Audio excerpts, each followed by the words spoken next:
संतों से? मंदिर पूजा करके मंदिर पूजा करे बेटी। आज मंदिर के नाम ले तो बोला वो दिन याद आते बेटे संत से।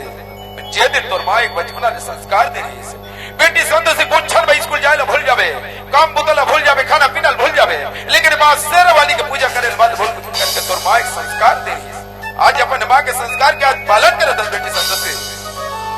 हाँ भले भी खाना पीना भुला सकते बाबूजी, लेकिन मंदिर पूजा करे बारे नहीं। ठीक है बेटी संत से जैसे आज बचपना ने पूजा करा था माँ शेरा वाली के बेटी संत से अपन जीवन में माँ शेरा वाली के पूजा करे मत भूले बेटी। तोर बाबूजी की आज्ञा है बेटी संत से। अरे तू हर बार खाना बना रहे हो बेटी संत। खाना बन गएगा। चलो भाई बहनी खाना खा ले।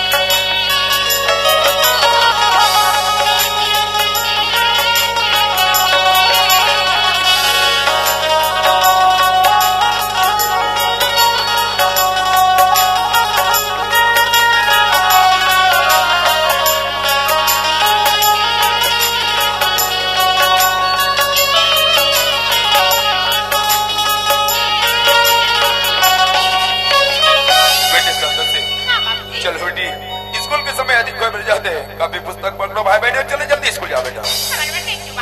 एक बात कहते बेटी संत से तुर बाबूजी ने एक बात कहते हजारों बात रह कैसे कहा बात है बेटी संत से।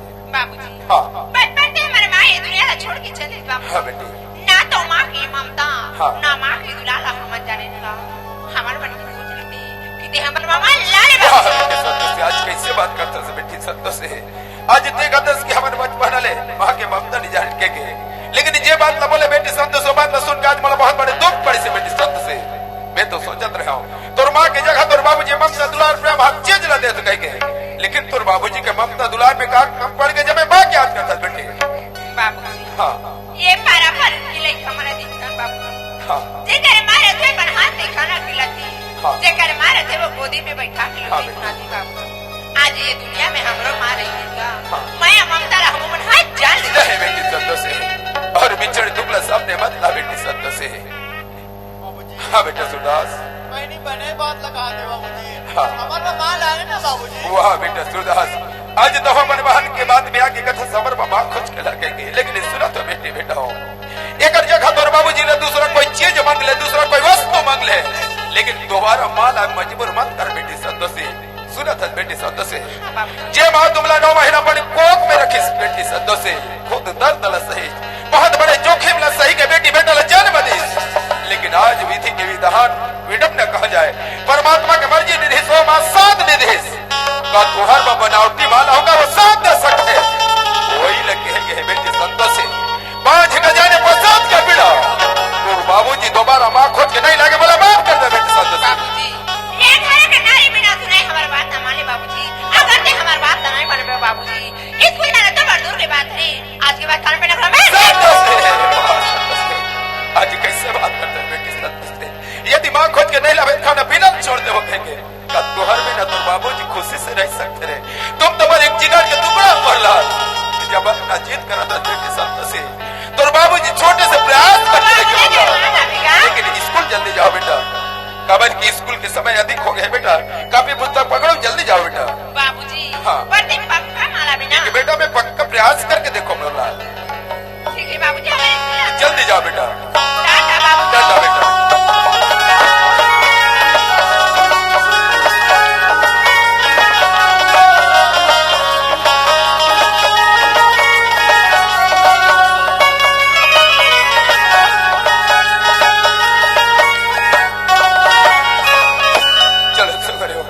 आज भी अपने लोग लेके खातिर बहुत बड़ी चिंता में पड़ गया हूँ, एक धर्म संकट में पड़ गया हूँ।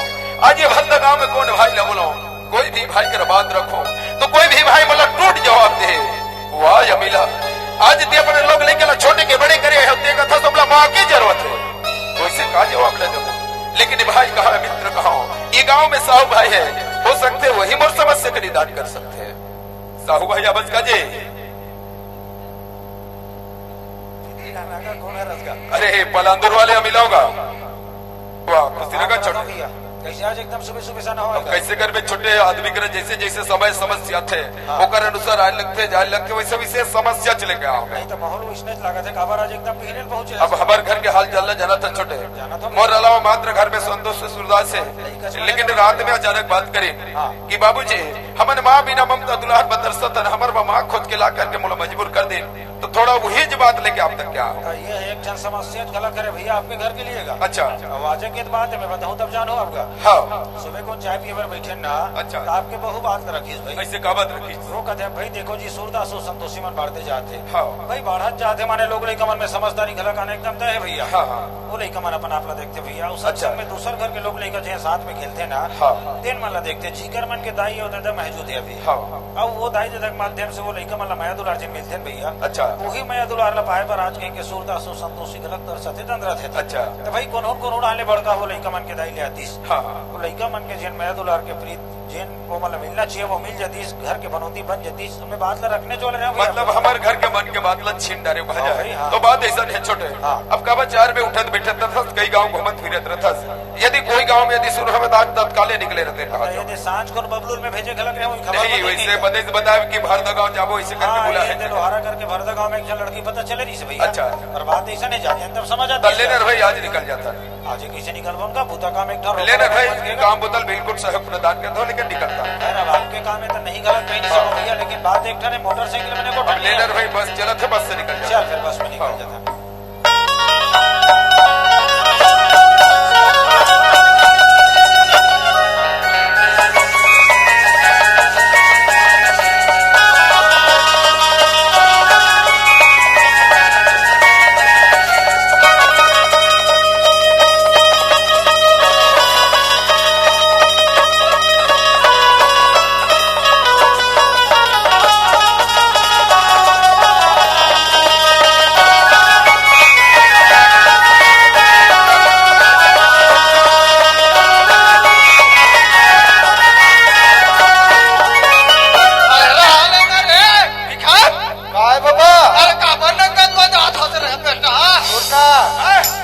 रमेश साहू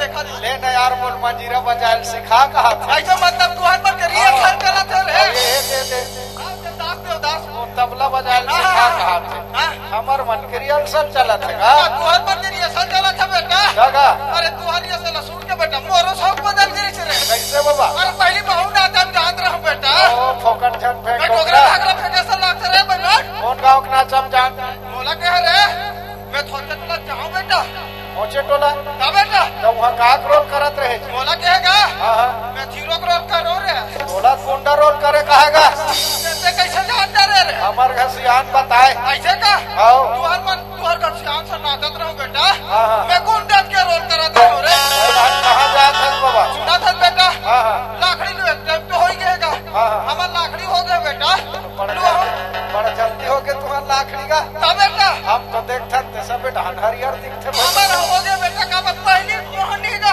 हाँ तो लाखड़ी लो हम परिहार खोजे निकले रहो बेटा हाँ ये गांव वाला खोज डालो भाई अगर परिहार निकली का हाँ खोजा थक गया बेटा मोला भूख लागे है खा डाल जाऊं बेटी का करत कानी बासी मांग के कहूं बेटा आओ सियान आदमी गली गली कहाँ थक पे बाबा ले जा हाँ ले बेटा जा तू आओ आओ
उतरा मन गोठियात रहेगा हाँ? ये दे हमार सबो काम उतल उकाड़ा रह दई हाँ। का गुरुआ बना के दे जाते गई कहाएगा उसने कहा तेरी बेटी तब उसने गोठियात रहेगा ले ना बेटी बोला खा दे हथियार में हूँ तले तब बाबूगा चला बासी का के चल देबेगा हाँ बेटी हाँ अब गाँव तो अपन के छोटे अनगन भैया अब घर के तब पता बेच लो की कदे घर हो सकते घर ल मंच के बगल में बता रही से जल्दी सामने छोले घर हो हो सकते सकते वही घर हुई मैं आवाज लगा के देखूंगा जल्दी आवाज लगा चल ठीक है भाई भीतरी डान कोई हवो सियान घर का अरे कौन बेटा कौन का बहरी डान निकलो सगाहन का अरे दरवाजा खुला बेटा अंदर टहना होना का चल का भीतरी ले ले चल, चल भैया ले भाव पर था सियान अरे खुशी रहा बेटा बाप रे होगा खुशी रहेगा बेटा ये बेटी शांति सगा है बेटी पानी लावे वो अरे नहीं जानो बेटी कौन गाँव के को खुश रहो आनंद रहो सुना था बेटी अब फूला चाय पत्ती शक्कर रखे चाय बना के लावे वो हाँ बेटी हाँ सुना था क्या बाबू हाँ सियान अरे कौन गाँव रथ होती है चीन हो बेटा में होगा बात लग बिल्कुल सही कहा तो कभी चीन पहचान हो नहीं का सियान हाँ बेटा ऐसे हमारा रतन हो चेटो लगा ये डॉक्टर में दुआ करा के का हाँ माने जानते हो अब हाँ गाँव एक बार घूमे लगे रहो बेटा हो चेटो रतन गाँव में बात ऐसे हुई सियान हाँ हाँ बस में बैठ गया इनका हाँ बस में है ये चौक के आपके गाँव हाँ में चौक तो हमें ना बेटा चौक में उतरे न बस ले हाँ, हाँ। तो ये तो मौसम ल देख के ठंडा ठंडल का हाँ ठंडा ठंडा करो तो चाय बेटा पीते नहीं सके की इच्छा हो इस मन में हाँ हाँ देखे ना तो बगल में उकर छोटे सन होटल खलक है होटल हमें ना बेटा होटल में गए ना तो वो होटल वाले आपला मिता नहीं सके पतीस भाई हाँ वो तो बार बचपन के बिताने का पहुंचे चाय के अपनी बात रखे सियान हाँ हाँ गेन भाई आपके एरिया में एक ठन भूतल एक आन का हाँ बेटा अगर आपके पता सत्ता में कौन होगा में बैठे हुए लड़की छड़वे लड़की हुई तो हम बताते वैसे हाँ, किसी हाँ। तो वो आपके नाम पतल बतेश किए थे बस्ती रहन जाओगा तुमन का हाँ। और चौक के बगल में मोरमितान घर है हाँ, हाँ। जिकर घर एक जल लड़की है इसे कहीं के हाँ, बेटा। ये देखो वही पतल पाक आपके घर तक पहुंचे इनका सुना था बेटा आगा कोई पानी दीती बेटी करेगा अभी पानी दीस देना का हाँ का इसे भैया नहीं बोर दिले बिल्कुल मन पसंद है छोटे हाँ। अब सियान बन के हाथ बात में बिल्कुल आगे बढ़े चल ठीक है भाई सुना तो सियान बताना का जेल न लोटा पानी धर के हरी स्टेन लहरे का तो ना हाँ का? हमारे हिसाब से बढ़िया है भाई हाँ बेटा पर एक ठन बात देगा बताना का ऐसा काम धाम मन करे पहली बात तो थोड़ी सी फरिया की गोठियाते तो बने होती है हाँ कबर बेटा तू परिवार को समझे से जन दुकान मिलना ये दे भाई वहाँ सात सात जन्म के जन्म रिश्ता ना देगा था बेटा सही बात है नहीं कर पाए के सियान तो ये दे भाई आप कहीं करे बढ़िया का सुंदर है बाबू अरे भैया पहली ब्याह हो चुके से सियान हाँ का टिकट ढान के 2 झन लोग लड़का खिला तू जा लड़का है बेटा एक झन लड़की है एक झन लड़का है हाँ का और लड़का जो है ना सियान हाँ। ये बचपन के सूरदास से भाई वो करा के नहीं अगर आंखें नहीं दिखे बेटा हाँ का? लेना बेटा का वही बन जाएगा हाँ भाई तो ये दे वही लोग लड़का मन आज दाइक मैं दुलार पर कहीं कर सदरी से सियान हाँ, हाँ। सोचे सही बात है भाई लड़का मन कदिक दिल लेता रसी कदिक दिल लेता दर ही हाँ बेटा चलो कोनो डाले लड़का मन के दाई ला जाए हाँ का वही पर बस में तो आपके घर तक पहुंचे इनका हाँ हाँ अगर हो बात बने बने हो जाते तब के बात है सियान हाँ बेटा तो इसने आन नहीं देगा हाँ। तो इसने तत्काल विदाई करा के ले जाते नहीं से गलत कहना रही समझ तुम्हारे वजह विचार है बेटा होगा। मैं परिवार वाले आदमी होगा सबको बैठ के सलाह मशवरा होला तो सब बात भी बढ़िया बात ना कहा तो भाई पहले सोच विचार लेते कर बात हाँ बेटा हाँ चलो ठीक भाई ये बेटी शांति ये सगा पूछत रहे बेटा आई तो सगा मन को कौन का रथ हैगा अरे मन तो बच्चे टोला रखे वो ये ते वो दनगढ़ मंचवा करके हो चटो लगा हाँ बेटी आई काबू था मैंने हमार का बाबूगा हम टूरी देखेला है वो आई वो टूरी देखेला हैगा हाँ बेटा। कसगा हमार का तो क्वारी टूरी नहीं है तो सगा मनवा कोला देखेला हैगा अरे मन कुंवारी टूरी देखे लिया है बेटी आई होगा हम टोला देखेला है वो आई वो मोला देखेला हैगा सुना था बेटी आई हाँ बाबूगा ये 4 जन में उठो बैठो बेटी बैठे बेटी ला घर में रखे तो तोड़ जगह जगह चारी नींद करते बोला अच्छा नहीं लागे वो आई ये बस्ती वाला मन चारी निंदा करतेगा हाँ बेटी। ये ते दिनों दिन तो सियाना अवस्था आ जाते बाबूगा हाँ बेटी। अगर ये बस्ती वाला मन गोठिया थे कहाँ सुन सकेगा सुना था बेटी आई हाँ बाबूगा ये पानी देती है बाबू हरे वो आई हाँ गा ये तो पहले वो शादी हो गई थी डांट के तू चलाइता है तो आई तवा दूजा लड़का खलाई कथेगा हाँ एक जन लड़का एक जन लड़की तो मैं लड़का नहीं वो आई हाँ गा बचपन के सूरदास से ऊपर आके नहीं दिखे कथे बेटी सूरदास से आखी नहीं दिखे कथे बाबूगा बात बता दूरा पे छू बेटी आई तवा का बात गा अगर मान लो हो बात बने बने बन जाते तो तुरंत भी रख ले को कहत रहा है वो तो सगा मनवा तुरंत भी दला गला गोठा डरिन का हाँ बेटी। आकाश बाबूगा तोर विचार काहेगा अब सगमन पर देख बेटी मोर विचार बढ़िया है वो ये थे विचार बने हवे कथन बाबूगा ये तो दिनों दिन सियाना अवस्था आ जाते बाबूजी हाँ बेटी। दिनों दिन तोर हाथ गोड़ जुड़ा थेगा एक तो मोर एक जन भाई है भाई के बहू है कौन जनी मोला बहू भाई तो भाई मोला भाई के नहीं भाईगा हाँ बेटी। अगर भाई मोला भाई तो बहू मोला सहारे के नहीं सहारे बाबूगा अगर बहू कोई जगह चल दे तो मोरो भविष्य जिंदगी बन जाही बाबूगा ले तो बेटी तो संगवारी वाला बला ले वो तो कसगा वो बिदला तुरंत करे विचार हैगा हाँ बेटी ये दे मोर भाई के हवे परदेश कमाइला दई तब मोर भाई परदेश लेने आता बिदला कैसे कर तो देगा पर मान लो कब के फोन लगा अरे लाला राम अरे ए ना बेटी आई भेज ली तू ताले तब बाबूगा कैसे मोर भाई परदेश ले कमा के ही दई आज के साथ में मोर घर में भेज देबेगा ले तो बेटी तो संगवारी वाला ले बला ले बला के ला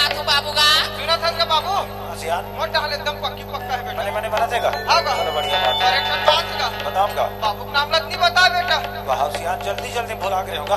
हाँ। वैसे भैया का नाम है रामूलाल। बहुत सुंदर नाम है आपके यहाँ कलाकार के और बेटी नाम है का ओकर तो शांति नाम है। चलो बढ़िया है। और एक नौ बात है बोलो का और बेटा हवे लाला राम हाँ। ओके परदेश का माया खाएला हाँ। आई का तुरंत भेजो बेटा तुहर तो नहीं था भेज दो भाई, घूम फिर के आ जाइए अपन दीदी भाटो मन सब मिलजुल के आ जाइए। हां अरे खुशी रहा बेटी हां बेटी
जल्दी जल्दी खाना बने में कहीं नहीं 15-20 मिनट समय लगे। हाँ। तो दोनों भाई खेती में घूम फिर के आगे रहते कैसे कहा रहा मैं थोड़ी सी दूसरा सोचत रहा भैया। अच्छा ये संझा मेरा होतेगा। हाँ। अब देख ठन खेत और रोपा लगा के बाज गए। अच्छा मैं कहा रहा हूँ घर निकले रहते हूँ कैसे कहा ठीक है छोटे जाए जावे घर में। हाँ। लेकिन कहीं नहीं आज ये घर में नवा नवेली तो भौजी आए तो कहीं नहीं अपन वाणी से दो शब्द बढ़िया समझा दे रहते और अपन भौजी लही जा विदा मांग रहे। बढ़िया बात लगा तो भैया मैं भौजी से विदा मांग लेता हूँ। चल ठीक है भाई सुना तो भौजी ये तो भाई घर में था कि इनका लोग लड़का मंसूर था संतोषी ने भौजी कते डांग घूमे फिरे वर्गे हुई लेकिन समय ग्राहक तो मन आ जाते आई हाँ देवर बाबू। पर एक ठन बात है जिल हम आपसे कहना चाहता हूँ भौजी। क्या बात है देवर बाबू? ये दे वही लोग लड़का मन आज दाई के मैं दुलार पर ऐसे कहीं के दरसत ऐसेगा। आई हाँ। और कहीं का मामला वो लोग लड़का मन के दाई बना के दे हमारे घर में लाने हैं इनका। आई हाँ देवर बाबू। वही लोग लड़का मन के बढ़िया से आपला देख रेख करना है, सेवा जतन करना है, नहाना खोराना खिलाना पिलाना स्कूल भेजना सब दिनचर्या है होकर मन के। आई हाँ देवर बाबू। और इस बात ये दे घर द्वार खेती खार संपत्ति जायदाद रिश्ता नाता सबला बढ़िया से आज के बाद आप लोग संभाल के संवार के पकड़ के रखना है भौजी। हाँ देवर बाबू। तो संजा मेरा होल रहतेगा भूता काम मन घटा बहुत सारा बाचे है सब। आई मैं कहा रहे मैं घर निकल रहते मोल विदा दे रहते हो कहा रहे भौजी में। आई तो तुम्हार कैसे करा गोठा तो देवर बाबू। हाँ। ये दे मोला घर में लाए हो दई बने रांधन करते पेट भर खा ले तो चल दे तो दई। मैं ना भाई हमेशा आना जाना लगे रहेगा आज नहीं तो का नहीं खा ले बोल। तो भूख ले चाय पानी पी के नहीं चल देते देवर बाबू। मैं ऐसे गलत सोचत रहा एक ठन बात का ये दे एक ठन खेत हम आज के भौजी रोपा लगा है बोलो बढ़िया 2 दिन पूर्ति से लगा लेते हो तहन फिर ना तुहर देरानी ला लोग लइका वाला धर के बढ़िया आते और 2-4 दिन रह जाते नहीं से कहीं के ये दे हमार देरानी में लोग लइका मन लाबो का तो देवर बाबू। त तो बात सब पूता काम लोग का ले उदई हमार देरानी वाला लोग लइका साथ माय पिला जाऊ देवर बाबू। 2-4 दिन का नहीं हफ्ता 15 दिन रहू नहीं बाबू। बिल्कुल भाई हफ्ता 15 दिन रह जाओ ना बल्कि अभी देवर बाबू। चलो ठीक है आशीर्वाद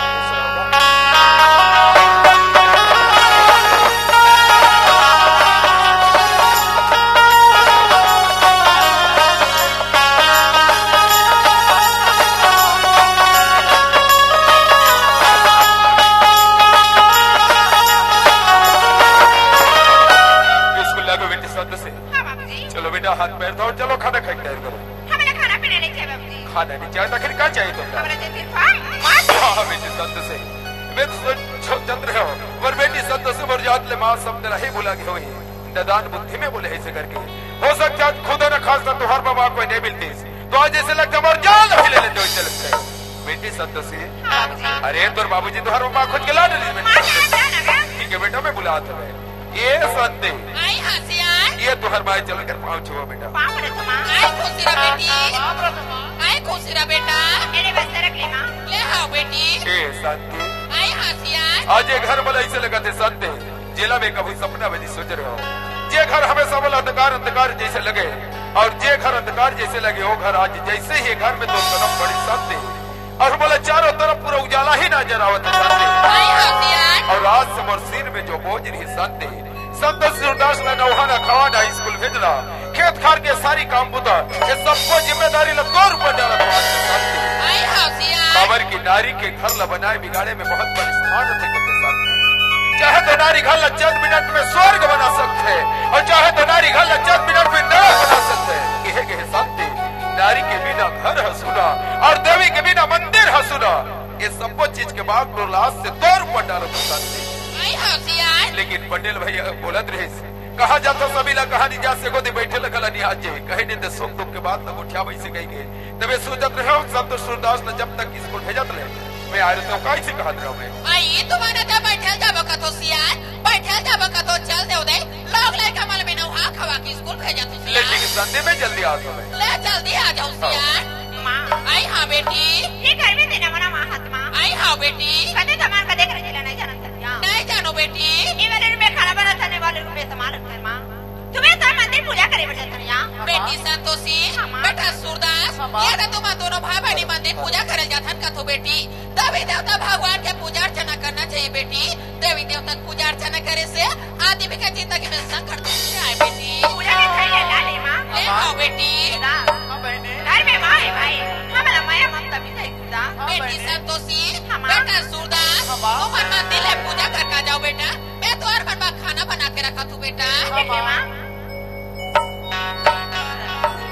लेके पूजा की थाली जोत मन की जला दे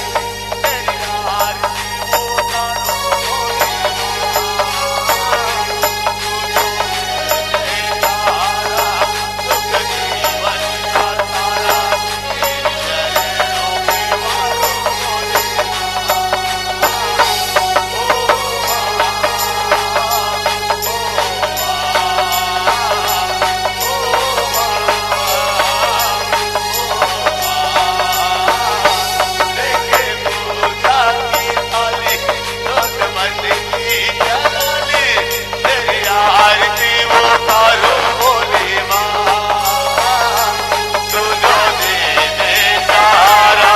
सुख जीवन का तारा तेरी चरणों में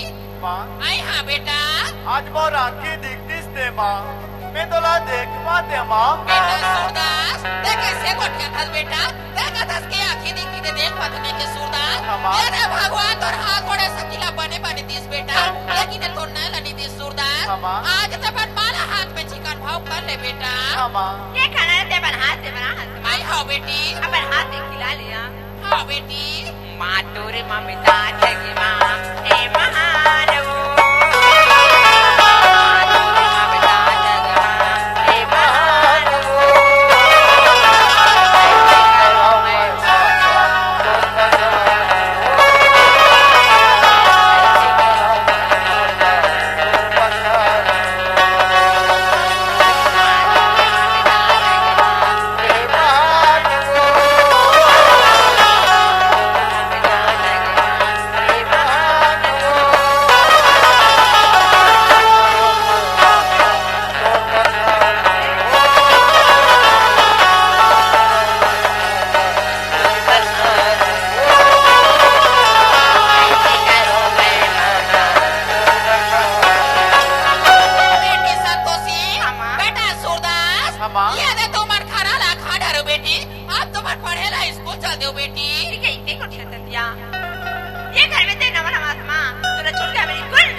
बेटी फिर तुम्हारी स्कूल चल दो बेटी।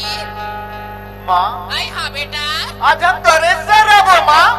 हाँ बेटा सूरदास तहु का बातचीत करत था बेटा। सूरदास ले दे अभी तुम्हारी स्कूल जाओ बेटा। 4 बजे तुम्हार मार के छुट्टी हो जाए सूरदास। मैं तुम्हारा रास्ता ला देखा रहा हूँ तुम्हारी स्कूल चल दो बेटा। आई हाँ बेटी।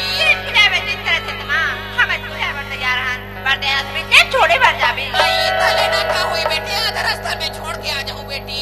संतोषी सूरदास फिर मला एक चीज का डर लगा थे बेटी। ये दुनिया में कई तरह के आदमी कई तरह के मन के है बेटी। मला ये डर है कि तुम लोग का नजर मत लग जाए बेटी। हमारा काकरो नजर नहीं लगे बेटा सूरदास बेटी संतोषी ले चलो बेटी मैं आधा रास्ता ले छोड़ के आ जाऊँ बेटी। चल माँ छोड़ के आ जा ले चलो बेटा। लगे झगड़ा करो नगर रे दुलरवा वाह माँ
देतीस नहीं तब जानते हो कि लोग लगे माया तुला कथी को तेरा बहनी ये ते तू छन लोग लइका मला देखे या ता जाने हो कि लोग लगे माया ममता कथी को तेरा बहनी यही लोग लइका मन के सेवा जतर करत में अपन उमर लबीता हूं दई जे दिन में मोर हाथ गोड़ खा गेल धारी बहनी ये लोग लइका मन मोर सेवा जतर पालन पोषण करहिया लइका मत दे पढ़े स्कूल चल दे चलो घर के काम उतला कर